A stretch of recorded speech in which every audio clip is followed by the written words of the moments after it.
Malam ini kita akan membahas tentang 4 tangga atau 4 langkah untuk memperoleh likes. Memperoleh cinta ataupun perhatian dari Allah Subhanahu wa taala. Kayak mention yang disebar di sosial media bahwa tren kita saat ini, dan ini bukan hanya tren anak muda sih, udah lintas umur sebetulnya. Di era modern seperti sekarang ini, kalimat like ini menjadi kalimat yang bisa menjadi pelipur lara, bisa jadi kalimat motivasi, bisa menjadi obat dari kesedihan. Kalimat like ini mahal, sehingga orang untuk ngedapatin like, dia rela untuk ngelakuin apa aja. Mulai dari pergi ke tempat-tempat yang unik, yang jauh, yang susah dijangkau oleh orang lain. Kemudian dia selfie, dia gunakan kamera-kamera yang terbaik dengan angle yang paling bagus. Semuanya itu tujuannya adalah untuk mendapatkan perhatian dari banyak orang. Dan salah satu indikasi perhatian itu dia bisa ngelihat dari jumlah yang nge-like gambar ataupun postingan dia.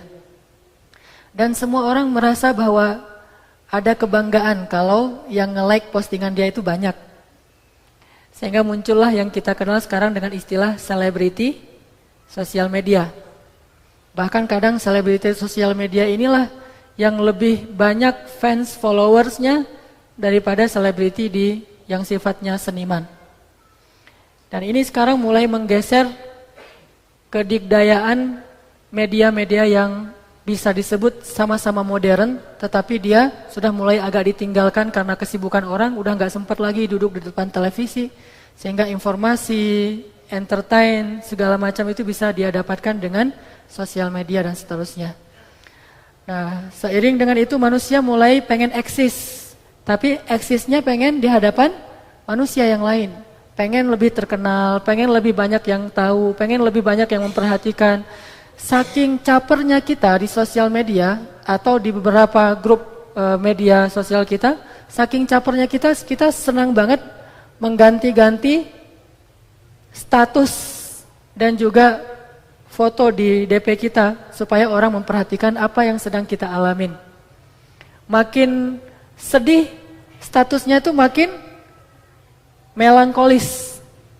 Sehingga kalau dulu mungkin orang mengekspresikannya dengan sajak dan bait-bait, puisi dan lagu, karena itu terlalu ribet, harus punya talent, harus punya bakat seorang sastrawan. Sekarang lebih simple, nggak harus jadi sastrawan, dia hanya bisa mengungkapkan isi hatinya hanya dengan satu kalimat status atau dia tweet, sehingga semua orang ketika membaca itu dan oh ini unik nih, asik nih, sehingga like, makin banyak dia makin bahagia. Walaupun yang nge-like itu kadang-kadang hanya sekedar salah tekan aja atau mungkin apa. Tapi dia bahagia. Jadi kayak drugs gitu. Ini drugs versi yang lain. Karena emang secara fitrah manusia itu pengen dihargai. Secara fitrah itu manusia senang bergaul, senang bersosial. Itu fitrah manusia dan Allah menjadikan itu sebagai salah satu amal soleh sebetulnya. Bahkan Allah menyebutkan di dalam surat Al-Hujurat itu ayat tentang sosial media, itu kan surat Al-Hujurat banget ya. Jadi yang senang sosial media kalau nggak hafal surat Al-Hujurat itu belum sejati tuh. Jadi sosial media sejati itu orang yang hafal surat Al-Hujurat. Banyak banget tuh adab-adab sosial media, gimana menerima informasi, gimana nyebarin informasi, gimana cara kita nge-like orang, gimana cara kita menghargai orang. Terus sampai yang bahasa umumnya apa? Inna khalaqnakum min dzakarin wa unsa wa ja'alnakum syu'uban wa qabaila lita'arafu. Ta'arafu kalau dalam bahasa sosial media itu adalah dia mulai masuk ke dalam daftar-daftar. Saya soalnya nggak main Instagram jadi kurang-kurang bisa ngejelasin ya. Jadi maaf ya kalau bahasanya masih bahasa apa dulu selain Facebook apa? Friendster ya. Jadi kalau bahasanya masih bahasa Friendster, maaf ya. Soalnya saya era-era tahun 90-an. Jadi yang masuk ke daftar Friendsternya itu atau Facebooknya, Instagram dan tweetnya itu kan makin banyak dia makin kenalan, saling sharing, saling tukar gambar, saling berbagi informasi dan seterusnya. Ini namanya ta'arafu. ta'arafu dalam bentuk yang lebih modern dan lebih mungkin kalau bahasa anak sekarang lebih anak muda atau lebih gaul. Nah, artinya semua dilakukan demi bisa mendapatkan perhatian, kalau perlu penghargaan dari manusia. Kita perlu muhasabah juga, termasuk dakwah shift juga gitu. Kita terus memikirkan gimana caranya biar dakwah ini bisa mendapatkan perhatian dari banyak anak muda, kemudian di-like sama anak muda karena memang mereka senang ke masjid, mendengarkan ilmu dan seterusnya. Tapi kadang kita lupa bahwa kita itu kurang caper sama Allah.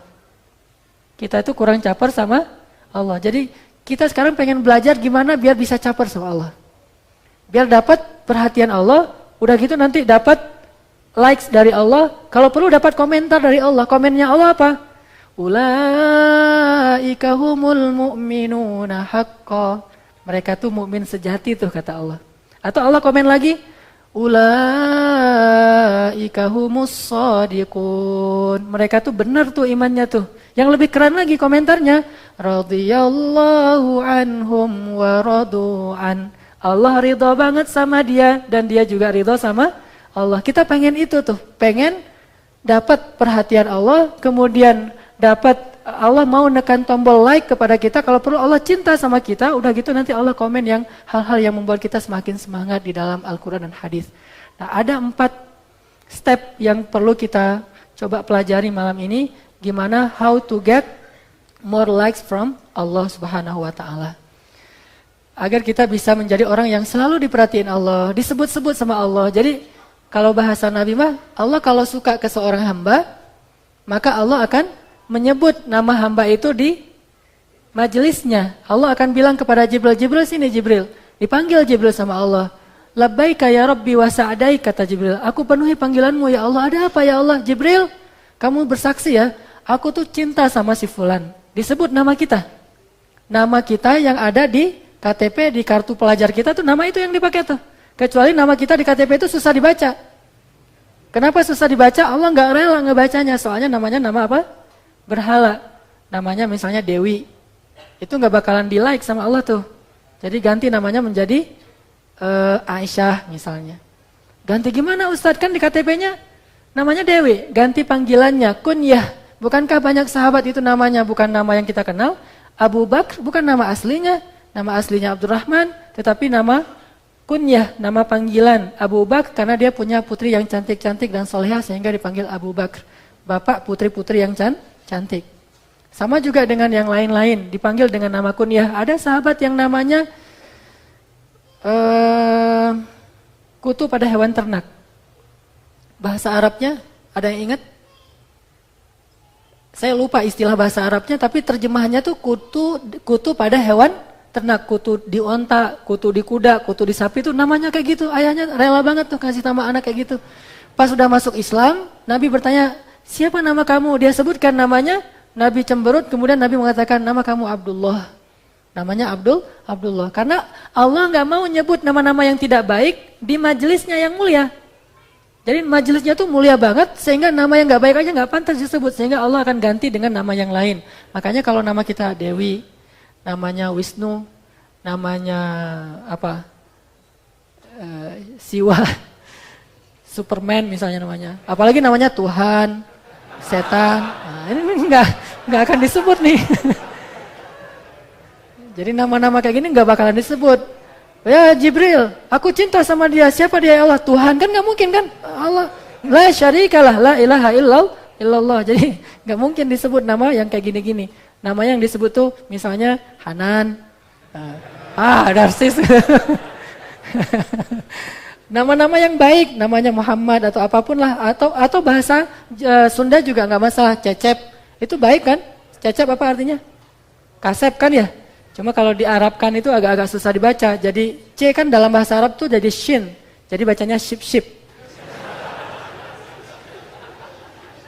Dan dalam bahasa Mesir, ship itu artinya sendal jepit. Cecep. Jadi artinya Allah itu kalau like, kalau suka, kalau cinta kepada seseorang, maka Allah akan menyebut namanya dan mengatakan kepada Jibril, ya Jibril aku mencintai dia.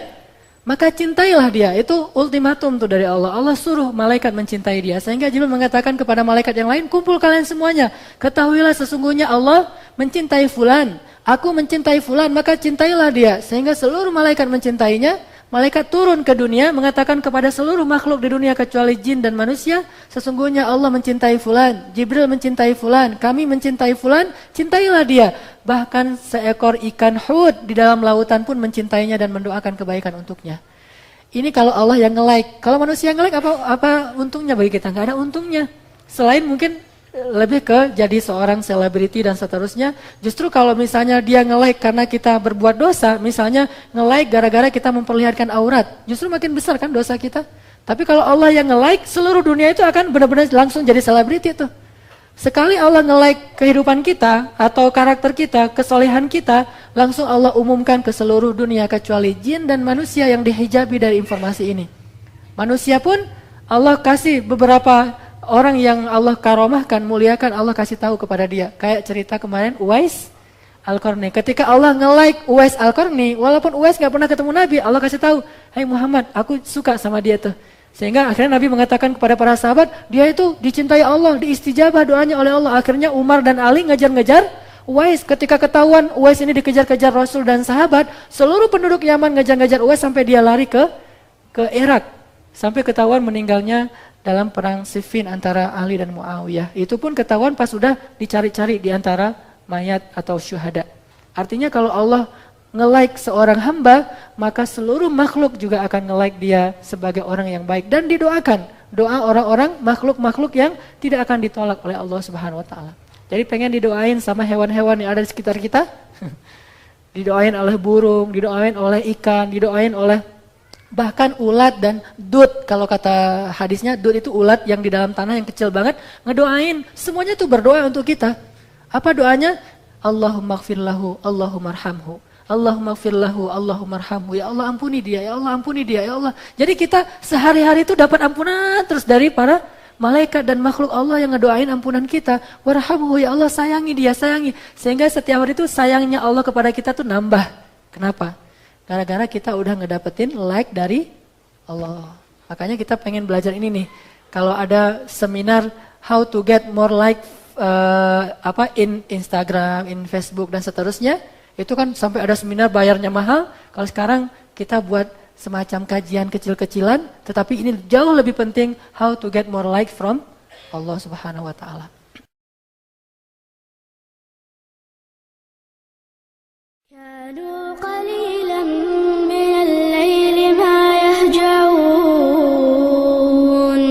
وبالأسحار هم يستغفرون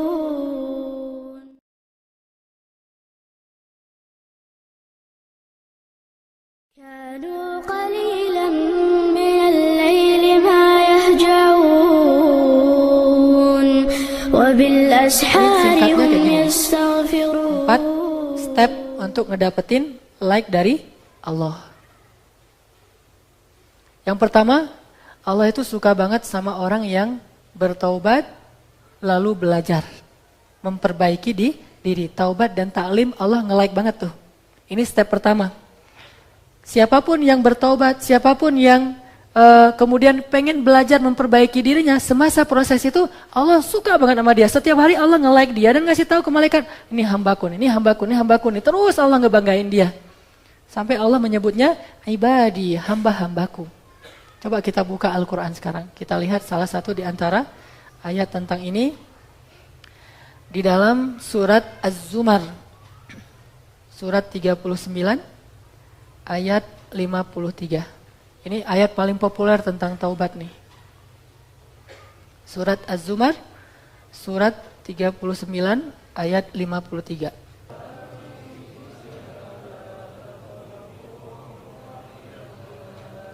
Inna Allah yaghfiru dzunuba jami'a.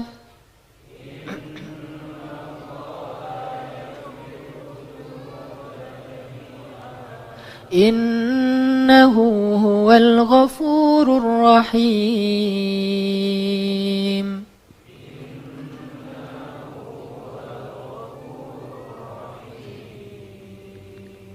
katakanlah, wahai hamba-hambaku. Allah walaupun ngelihat kita banyak berbuat dosa, tetapi Allah masih juga manggil kita hamba. Dan panggilan hamba itu kalau dalam bahasa Allah ke kita, itu kayak kita manggil kekasih.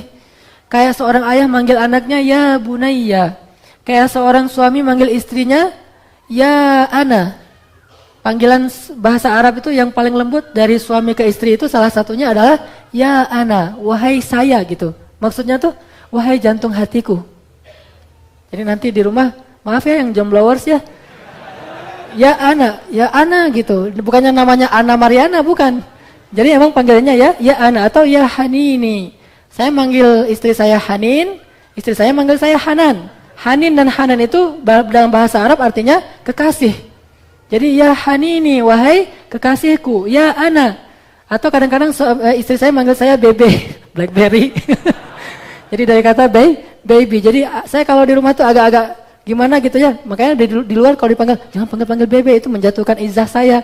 Panggil aja ya Hanan gitu kan ya. Artinya itu panggilan sayang. Kayak Nabi memanggil Aisyah dengan panggilan apa?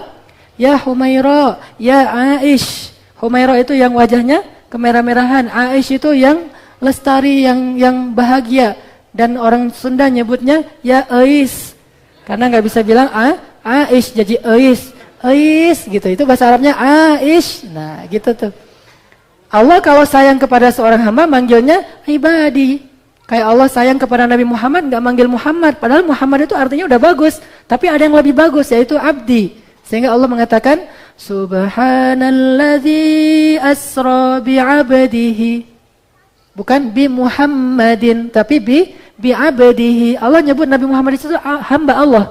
Dan itu sanjungan untuk Nabi Muhammad. Nah ini Allah kepada orang-orang yang ingin bertobat, Allah panggilnya apa? Ya ibadi, wahai hambaku, wahai hambaku. Yang udah banyak melampaui batas. Apa arti banyak melampaui batas? Dosanya tuh udah gak kehitung. Sampai dalam hadis qudsi Allah berfirman apa? Ya ibna Adam. Allah disitu manggilnya anak cucu Adam. Ya ibna Adam, ya ibadi, wahai hamba-hambaku. Kalau kalian datang kepadaku dengan membawa dosa yang memenuhi langit dan bumi, penuh dengan dosa kalian, gak ada lagi planet, gak ada lagi bintang, semuanya dosa kalian isinya. Bayangin langit dengan 250 miliar galaksi, itu semuanya penuh dengan dosa-dosa kita. Bayangin dosa kita itu bahkan gak sebanyak pasir di pantai loh. Masih lebih banyak pasir di pantai. Seandainya dosa kita melebihi pasir di pantai, bahkan memenuhi langit dan bumi, lalu kita datang kepada Allah dan kita mengatakan, Rabbi, faqiruka bibabik. Ya Allah, ini hambamu yang fakir ada di hadapanmu. Ya Allah, ini hambamu yang hina sekarang datang ke pintu rahmatmu. Apa kata Allah? Aku bukakan rahmatku seluas-luasnya, aku terima kedatanganmu, lalu aku gugurkan semua dosa-dosamu menjadi hilang, wala ubali. Dan aku gak peduli sebanyak apapun itu. La ubali, aku gak peduli. Kalau kita kan masih mikir, kalau datangnya banyak salah ke kita itu masih dipikir-pikir untuk memaafkan. Allah, la ubali, saya gak peduli. Sebanyak apapun, kenapa Allah gak peduli? Karena dosa kita itu gak ngerugiin Allah sama sekali. Sebanyak apapun dosa kita itu gak ngerugiin Allah sama sekali. Dan sebanyak apapun ketaatan kita gak nguntungin Allah sama sekali. Allah itu ghaniyun 'anil alamin, gak butuh kepada kita. Jadi kalau kita ngerasa bahwa dengan berbuat dosa Allah jadi rugi, terus jadi bete gara-gara kita, enggak banget dah. Allah bete gara-gara kita gitu. Wah, saya pengen buat Allah bete nih hari ini nih. Saya buat dosa sebanyak-banyaknya. Gak ada yang bete. Yang bete itu malaikat Jibril. Dan kalau malaikat bete itu didoain yang jelek-jelek. Terus yang bahagia tuh, yang happy gara-gara dosa kita adalah setan kan? Nah artinya Allah itu nggak ngaruh sama sekali dengan dosa dan ibadah kita. Makanya Allah nggak peduli dengan dosa-dosa kita. Allah hanya peduli dengan ngapain kita datang kepada Allah. Nah datangnya kepada Allah itu adalah dengan datang ke masjid. Jadi ketika kita datang dari rumah kita membawa dosa yang lebih banyak daripada langit dan bumi, kita datang ke pintu rumah Allah Subhanahu Wa Taala. Allah itu seperti menyambut, gimana bahasa hadisnya? Allah menyambut orang yang datang untuk bertobat tuh kayak gimana? Seperti seorang kekasih menyambut kekasihnya yang datang dari jauh setelah sekian lama tidak bertemu. Itu gimana? Ada yang pernah nyambut kekasih? Kayak film Rangga gitu ya, nyambut ADC kan dulu gitu-gitu ya. Datang dari mana tuh? Dari Amerika, terus ADC edisi kedua segala macam. Tapi saya cuma ngomong-ngomong doang ya, jadi belum pernah nonton juga. Artinya nyambutnya tuh kayak gimana gitu. Atau saya ngerasain ketika saya datang dari Mesir, Waktu itu karena emang ibu saya udah meninggal, jadi saya datang pulangnya tuh ke rumah istri saya di Jawa Timur. Itu disambut, itu disiapin segala macam makanan tuh disiapin, kemudian juga kamar tuh disiapin, segala macam pokoknya disambut di terminal. Waktu itu saya datang dari Jakarta, terus naik bus ke Bojonegoro. Waktu itu disambut subuh-subuh itu udah pada ngumpul di terminal, jadi kayak nyambut orang jamaah haji gitu. Kan luar biasa ya. Itulah penyambutan kepada kekasih yang lama nggak ketemu. Gimana Allah? Jadi ketika ada seorang yang datang ke masjid, bayangin ya, ketika antum datang ke Masjid Al-Latif nih, bayangkan, dan itu benar. Allah berdiri di pintu masjid, nyambut kedatangan kita. Ahlan ahlan ibadi, sini ibadi. Langsung diampunin. Ketika kita masukkan langkah kita ke masjid, udah habis dosa kita. Kayak gitu cara Allah menyambut, nge-like orang-orang yang datang untuk membersihkan dirinya kepada Allah. Ada lagi satu kisah yang pernah saya sampaikan dulu. Di zaman Rasul pernah dalam satu mukhayyam. Mukhayyam itu camp militer ya. Jadi Nabi lagi buat camp militer gitu, mau berjihad. Ada beberapa ribu para sahabat prajurit berkumpul di tenda-tenda yang sangat banyak, dan tentunya bawa beberapa orang perempuan untuk juru masak, juru rawat segala macam. Nah, ada seorang ibu ngebawa anaknya di camp militernya Rasul. Anaknya berusia sekitar 3 tahun, 4 tahun gitu, hilang di tengah-tengah camp militer. Dan waktu itu mereka sedang berhadapan-hadapan dengan musuh. Hilang beberapa hari nggak ketemu, sehingga ibu ini panik banget tuh. Ngasih tahu ke Rasul, ya Rasulullah, anak saya hilang, saya nggak bisa kerja, anak saya kemana ya Rasulullah, dan segala seterusnya. Nabi nyuruh para sahabat untuk mencari anak ibu ini. Terus pada nyari, beberapa hari nggak ketemu, ibu ini nangis, dia sangat takut kehilangan anaknya, jangan-jangan anaknya diculik atau lari ke musuh sehingga dibunuh dan seterusnya. Tiba-tiba dalam keadaan yang lagi tegang gini, anaknya ketemu oleh seorang sahabat, dibawa ke tenda Rasul. Di tenda itu ada ibu tadi yang lagi nungguin anaknya. Ketika si ibu ini ngelihat anaknya dari jauh, langsung ibu inilah lari untuk memeluk anaknya. Jadi eng gitu ya, diperlambat gitu ya. Terus lari, terus ibunya nangis, anaknya nangis, ibu, anakku, terus dipeluk. Dalam keadaan sangat terharu, lalu para sahabat yang hadir di situ semuanya menangis. Lalu Nabi bertanya, mal buka, kenapa kalian menangis? Kata Nabi kepada para sahabat, ya Rasulullah, bukauna lihanini hadhil Ya Rasulullah, kami menangis karena kasih sayang ibu ini kepada anaknya yang begitu luar biasa. Memeluk anaknya erat, menangis luar biasa, sehingga kami terharu ya Rasulullah. Lalu tiba-tiba Rasulullah bertanya kepada mereka, bagaimana menurut kalian, apakah ibu yang seperti ini, yang begitu sayang kepada anaknya, akan melemparkan anaknya ke dalam api neraka? Ke dalam api maksudnya? Lalu kata para sahabat, tentu tidak ya Rasulullah, bagaimana mungkin dia akan melemparkan anaknya ke dalam api, sementara dia sangat menyayangi anaknya. Kata Rasul, sesungguhnya Allah lebih mencintai orang yang bertobat daripada ibu ini kepada anaknya. Gak mungkin Allah ngelemparin orang yang bertobat itu ke dalam api neraka. Cukup dia bertobat aja, belum beramal apa-apa, Allah udah memasukkan dia ke surga. Apa contohnya? Seorang pembunuh yang membunuh 100 orang, bahkan yang ke-100-nya orang soleh banget, dibunuh sama dia karena gara-gara dia pundung. Tanya ke orang itu, Syekh, saya ini udah bunuh 99 orang, bisa nggak bertobat? Kamu ini udah banyak dosa, masih banyak ngomong, udah pergi sana, marah-marah gitu kan. Akhirnya dibunuh sekalian. Mati itu orang yang ke-100, datang ke bukan ahli ibadah sekarang, ke ahli hikmah, ulama. Beda jawaban ulama dengan ahli ibadah. Datang ke ulama, tanya, ya Syekh, saya ini udah bunuh 100 orang dan yang ke-100-nya orang yang solih, ahli ibadah. Apakah saya diterima tobatnya? Janganlah kamu berputus asa dari rahmat Allah. Semuanya diterima tobatnya oleh Allah. Tapi dengan syarat, kamu jangan lagi tinggal di sini, pergilah untuk memperbaiki diri. Taklim, cari tempat-tempat yang hijrah intinya. Hijrah ke tempat-tempat yang baik. Di tengah jalan dia meninggal, malaikat aja bingung, debat, coba lihat. Ternyata perselisihan bisa terjadi di antara malaikat, apalagi manusia. Manusia itu hal yang wajar. Beda mazhab nih, malaikat nih. Yang satu mazhabnya ke neraka, yang satu lagi mazhabnya ke surga. Tarik menarik, ini saya bawa nih. Enak aja, dia kan udah tobat, tapi kan dia belum beramal, tobatnya juga belum benar. Terus Allah mengatakan, coba kalian ukur ukuran bumi yang dia tinggalkan dengan yang dia tuju. Dan Allah di sini nge-like dia, sehingga Allah mendekatkan dia ke negeri yang dia tuju. Sehingga ketika diukur jadi lebih dekat ke negeri yang dia tuju, akhirnya dia dibawa oleh malaikat ke surga. Nggak beramal, cukup taubat aja, itu Allah udah nge-like dan menjaminkan untuk dia surga. Belum beramal. Kemarin dari cerita seorang sahabat kita dari Briges, beliau ikut acara zikir akbar di masjid kita, Masjid Agung kemarin tuh yang kita adain. Alhamdulillah, mudah-mudahan kita husnuzon beliau sudah mau bertaubat karena udah mau ikut acara zikir, nangis bareng dengan Ustadz Arifin Ilham. Tapi selang beberapa lama kemudian, baru beberapa 2 minggu yang lalu, saya dengar dari Kiki juga, dia ketembak sama aparat karena emang dia punya kasus di masa lalu sebelum dia bertaubat, akhirnya meninggal. Ini mirip banget nih dengan cerita dalam hadis. Udah bertobat tapi belum sempat beramal. Belum jadi ahli ilmu seperti kita di Masjid Al-Latif. Belum mungkin juga ahli tahajud. Tapi udah mau bertobat, masih proses. Itu aja Allah udah terima dan langsung dijanjikan surga. Dan mudah-mudahan kita doakan saudara kita itu termasuk seperti yang ini nih. Walaupun belum sempat banyak beramal, tapi niatnya bertobat itu Allah udah nge-like langsung tuh.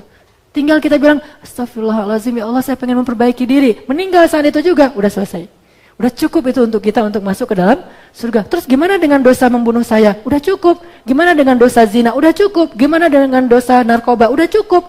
Tinggal ngatain, astagfirullahaladzim, Allah nge-like banget kalimat itu. Jadi kalau kita posting istighfar kita ke Allah, Allah pasti nge-like. Gak ada cerita diposting lama, Allah kok gak nge-like ya? Gak ada itu. Jadi kalau kita nge-posting istighfar sekarang juga orang nge-like. Jadi ayo kita bareng-bareng, kita ucapkan istighfar. Astaghfirullahalazim. Semoga Allah Subhanahu wa taala menerima istighfar kita dan nge-like kita termasuk di antara ahli surga.